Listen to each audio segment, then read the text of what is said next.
Physical fitness is part of the beauty of liberty in the person's being or in the person's body. Art, cooking, gardening, exercise, meditation, and music are accessible to most. I don't want to feel guilty that I don't exercise. So the minute I feel like it's a guilt thing, I sit down and I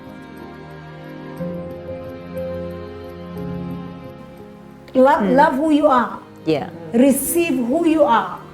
Yes, little by little, it's okay, but don't do the wrong things to that body.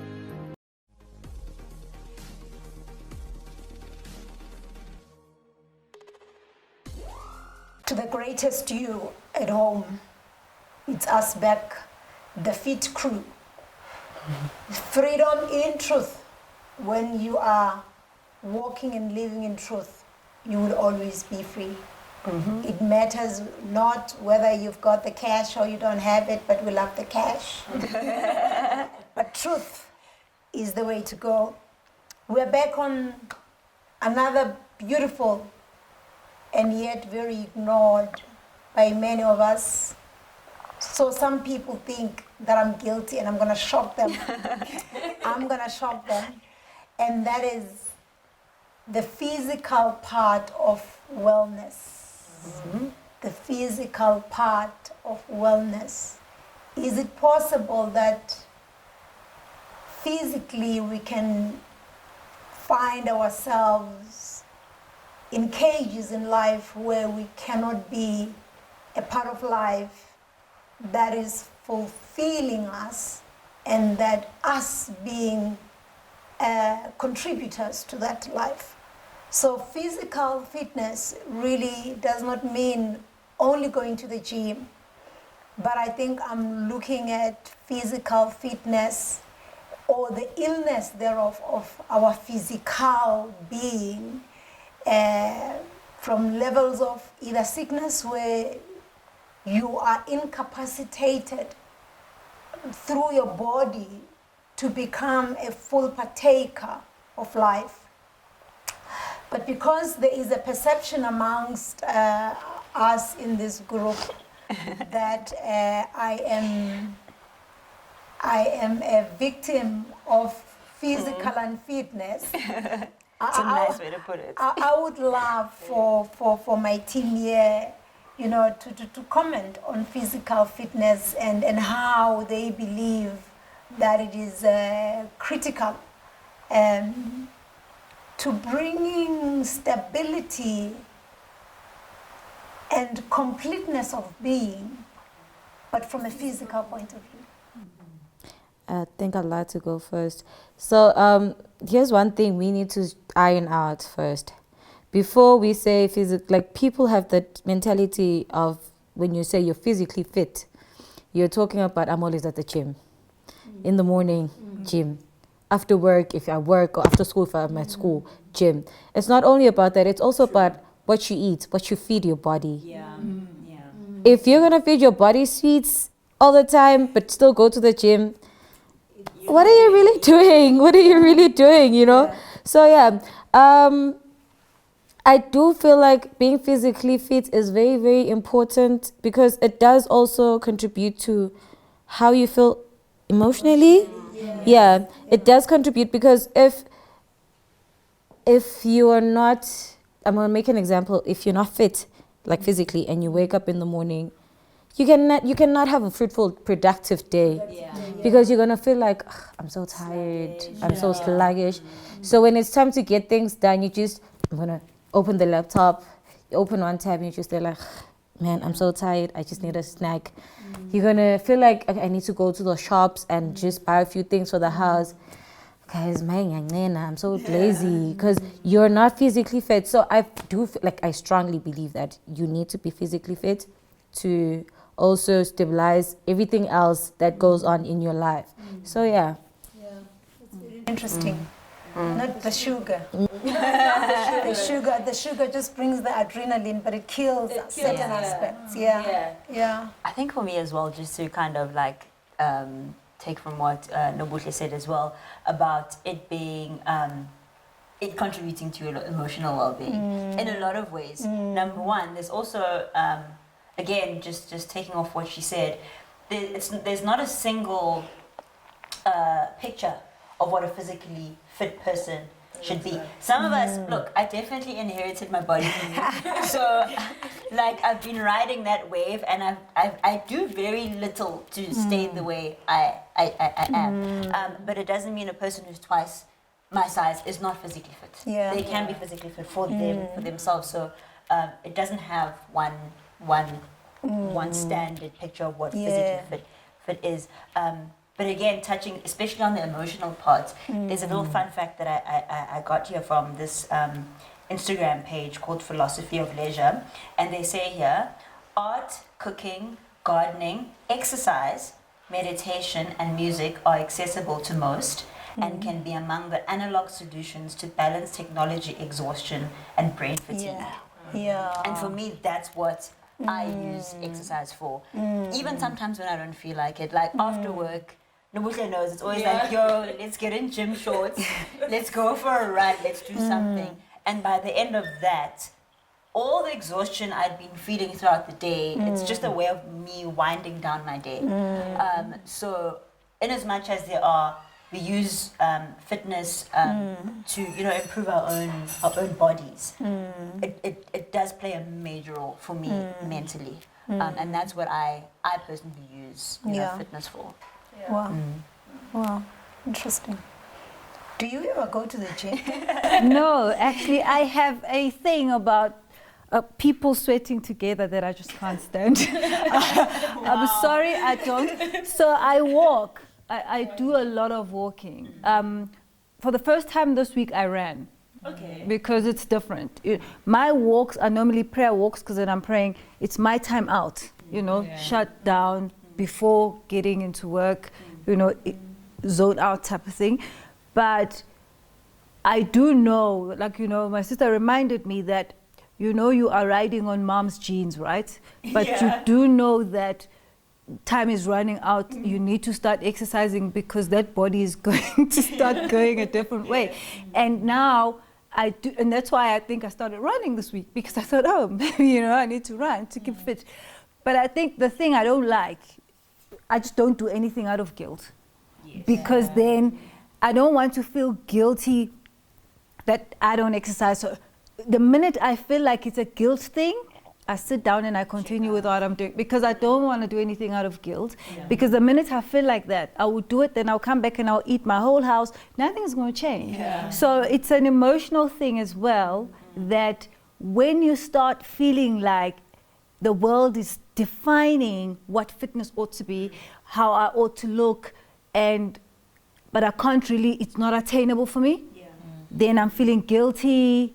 I don't have the time. Some people simply don't have the time. So what do I do? And that's that for me is something I'm always careful about. It's not a guilt thing. I just do it because I want to. That's very interesting. Do you exercise? I used to. Yeah, I used to, because I had somebody that I once met, a woman that became a sister. And yet she was my peer. I was a boss. But I think she developed such a liking that she could say, where am I going? Like, hey, asam message you mean. And that's how I find myself at Virgin Active. And that's how I found myself daily enjoying, although initially I wasn't, but then I thought I am not a give-upper by nature. And I did it, but it got to a point where I just stopped. And then recently I was chatting to my brother, and he says to me, I think it's about, I don't know how many, I don't know whether it's kilos that must be lost for you. Yes, for you to feel like you are keeping healthy from a physical gymming point of view. And when he told me, I said to him, do you know that I can stand for a good 2 hours on a Sunday? And he said to me, if you can do that and combine that with being present and still do what you do physically, you've actually taken on more than a week's work of gym. So that is why you guys could be sweating and rounding it off. It's your choice. But for me, I think that the amount of time I take on a Sunday kind of just never makes me feel guilty that I don't go to the gym, you know. We have been, this subject, physical, we've started it on a very light note. It's deeper than that. And I think when we come back, we will get into, remember, we are about rebuilding. We are about healing broken people. That some of them, the brokenness has come out of their look and out of how they have been told their bodies look like. And that's not a small matter. So when we come back, we will really just be looking at what are the depths of pushing people, or that can push people to a level of where they are hurting, and how we, from our experiences here, can share mechanisms of coming out of that, just beyond the going to the gym kind of discussion that we've had. We're coming back.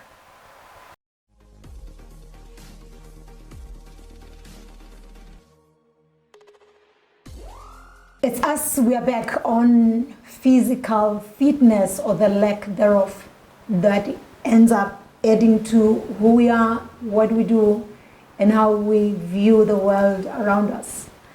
I mentioned earlier, just before we took a break, that physical fitness is part of the beauty of liberty in the person's being, or in the person's body. But when that body cannot do what it ought to do, there is something that gets taken away from that person. A typical example is somebody that once walked and could do things, but all of a sudden they find themselves in a wheelchair, or they are in a sick bed for longer than they ever thought, you know, they would be on that sick bed. We have relatives that have gone through that. We have been part of that ourselves. And we've met people that would require nothing else but, can you just stand with me? Can you give me a word of encouragement? Because I do not see the reason why I should continue to live. Look at the mess that I am. And when we're thinking the mess is financial, you discover that the mess is not financial, but it is a physical incapacity that life has thrown onto the person to say, you're not going to join life, you know. And I think that is what I want us to talk about. You know, it's one thing to have a stranger saying, stand in the gap, but it is another when your own mother, when your own sister, when your own brother is going through something that you know that may even potentially affect your own life, because your life now has to revolve around taking care of this person, because physically she is, or physically he is, in a state where they just are not able to do it. Your comments? I think for me the biggest issue there is the issue of shame. Yeah. Because when you're in a position of inability, you tend to think there's a reason to be to feel shame about it, because the world has defined certain things as normal and certain things as not normal. So if I'm falling short of normal, then I feel a little bit of shame. I had a situation where I had a mild stroke. My memory would go, and I was on Ritalin. The shame of being on Ritalin was unreal. That I took a decision that I was the only person who would know. But you know, it's a, I needed to take, you know, I still remember when I was healing saying, I said to someone, I would have rather preferred to go than to live with the shame of what may come. Because, and that is where the issue is, because you do not know. I mean, I was walking looking like I'm 9 months pregnant because of the medication that I'd taken.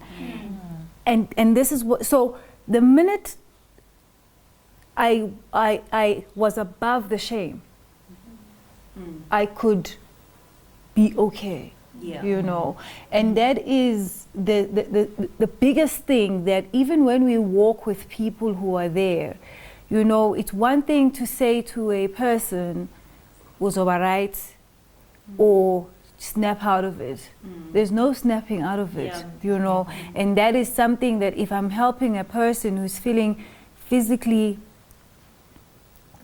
unwell or incapable, is to understand the journey of shame. That's just the point I want to highlight to Buti.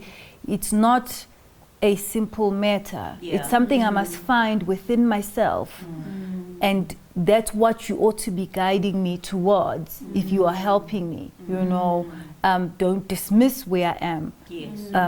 But say to me, there's a light. You know, let's look for it together so that I can step. The minute you're above the shame, then you are able to do things and you can think differently.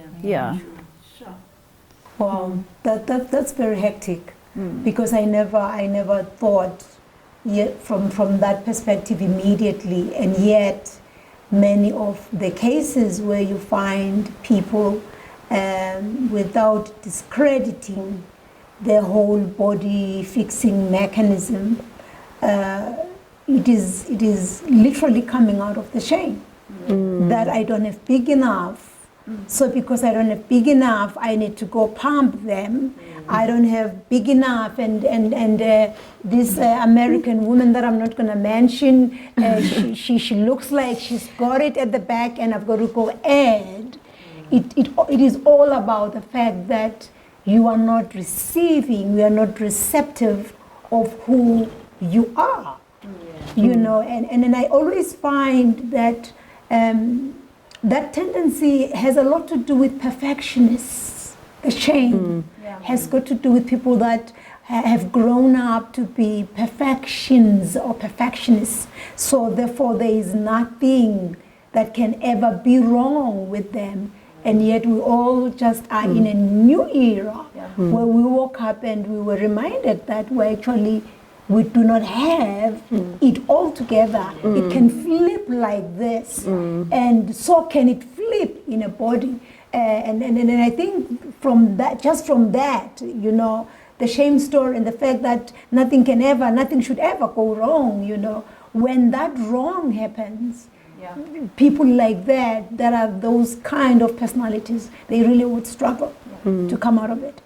But I think for me as well, what also is an issue, it is the when there is illness in the family, because illness in the family says you cannot just leave the person, lock the doors and go, because your life needs to continue, you know. And I think for me, this is where we need, as a nation, as a people, to truly, I think, really heal emotionally wherever the wounds may have been, because until at that level we are okay, we will struggle to actually reach out to other people. But I'm talking about people that found themselves sick, where you are saying, should I take care of this one? What if what he has now falls on me? You know, the prayers are beginning to be weird prayers. You know, are you looking after the person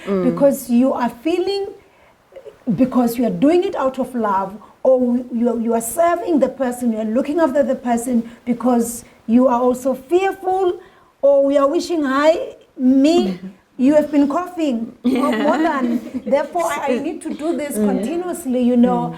So we have had to find ourselves surrounded by people who are not well. And I think it is incumbent to be at a particular level emotionally, so that you are able to say it shall be well.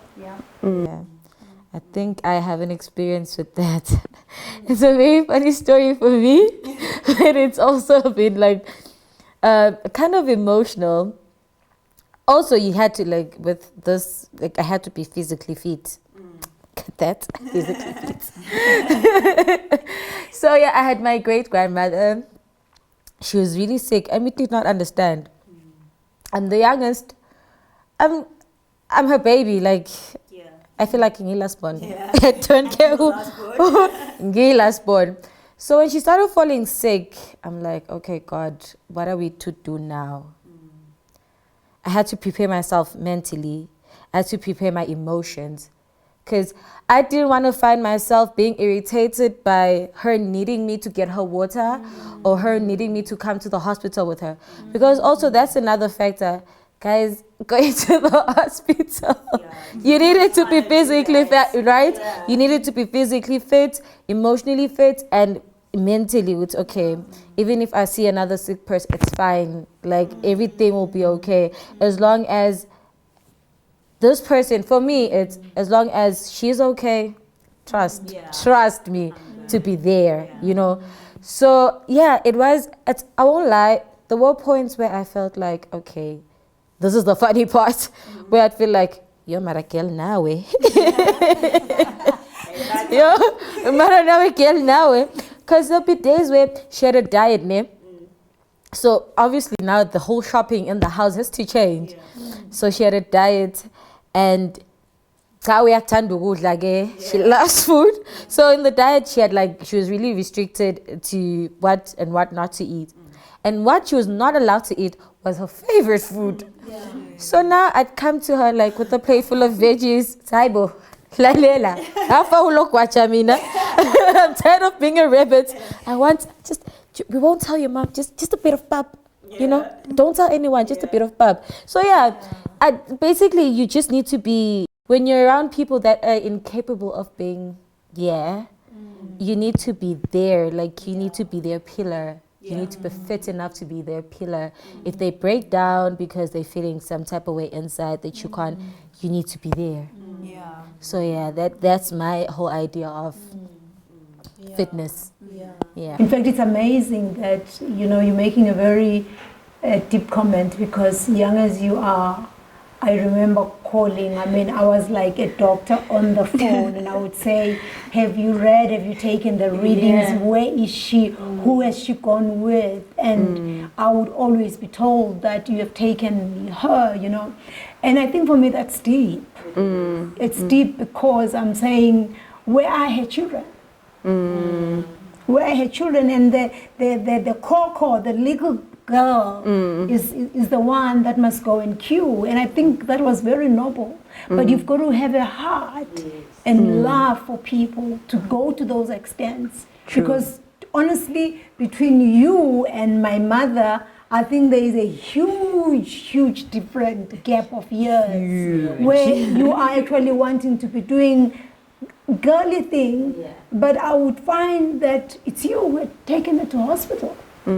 So shout out for you, girl, for that. Shout out. Yeah. What are we saying to you that is at home and you are having a family member that is not well? Believe you me, they don't want to be there. True. And they don't know how to come out of where they are. All they need from you is just a little bit of love. I think it's just an extension of understanding. It may not be easy, but we are here to say, don't lock them and go to the mall. Because they do not want, neither do they call possibly for the position that they are in. Rebuilding says that physical body, by the way, is meant to do all that it was meant to do. True. And the moment it gives up and it cannot, not only does it affect the person physically, but mentally and psychologically, the person begins to say, there is nothing that will ever come out of me. Some people even begin to make sick wishes. It is better if I die, you know, than being a burden to these people. If you are watching us and you have a person at home that is not well, may you never be the driver for a prayer like that to say, I think it is well if I die because I have become such a burden. We're talking about physical fitness. We're about to close though, but there's a matter that I think we need to talk about. And that is the matter of, I want you to hear and hear me well. Even if your foot size is size 15, it must be customized for you. Please do not think of even chopping it. It is well as long as it is that long. Because where we find problems, where we find complexities, now I'm talking about self-esteem and complex, it is when people begin to be, now they are not doing the fitness because they want to feel good for themselves. But it's because society has also said, you must be this size. I'm saying to you, girl, we are African. Keep that booty big. Embrace that booty. Embrace it. Embrace it. I'm not saying that let's embrace obesity and wrong ways of eating. I mean, we spoke about that earlier on. Tulu covered her whole healthy kind of eating. But I'm just saying that it actually begins with an eye. And the eye then tells the mind that this hip should have just been a little bit bulgy. That size that you are, God-given, celebrate it. Stand in front of the mirror, naked all, and say yes. You had all the time in the world, and you made me to be who I am. I think for me, that is the key when we speak about physical fitness. Because the moment we don't receive the size that you are, the look that you are, you begin to do all sorts of funny things. Believe you me, I can attest to this because I'm 55. Just the other day I was thinking, it's Botox time. It's Botox time. And there are areas that I know that I am you're aware of. That I'm aware of, you know. And all I'm saying is, I don't understand what you were trying to do when you created and built in aging and this. Why do you want us to sag, man? Allow us to be firm. So that we don't have to think Botox. What am I saying? I think just for me, love who you are. Receive who you are. Yes, little by little, it's okay. But don't do the wrong things to that body. Because we are commanded for it to prosper. So as our spirit man prospers, let that body prosper. Preach it, girl. Yes, eat well. Do it. Do it. But do it for you. Do it for understanding that you're doing it for you. Because it completes you. Because it makes you fit. It makes you feel like you've got it all together. And there's areas where you can sleep peacefully because you know you've done it, not out of duress. Not because somebody says, you've got to be size 32. Come on, you come with that with me. I'm going to come with the shambo. Love yourself. Look after that temple. Look after that body. There's nothing wrong with it until you tell yourself that there's something wrong with it. And those that are at home, look after them if they are not well.